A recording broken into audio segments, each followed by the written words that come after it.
3 কোটি না, আমার কাছ থেকে শুনবেন 9 কোটি হয়ে গেছে, গণনা শেষ হয়নি, কম্পিটিশন চলছে অপাপার্থকে হারাবে কিনা।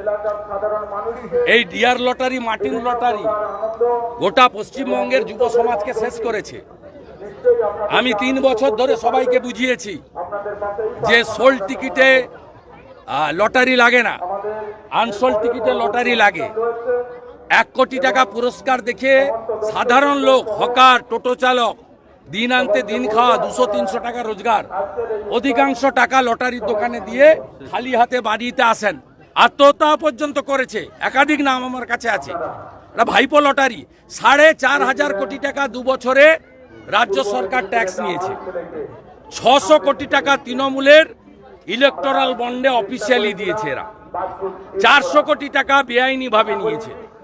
চেন্নাইতে বসে 21 সালে ভোটের আগে ডিল হয়েছিল, ভাইপো ওখানকার যারা ছিলেন শাসক, এখনো আছেন তারা, এবং আইপ্যাকের লোকেরা, তারা ডিল করে দিয়েছিল। তৃণমূল 100 কোটি টাকা নিয়েছিল ভোটের জন্য 2021 সালে।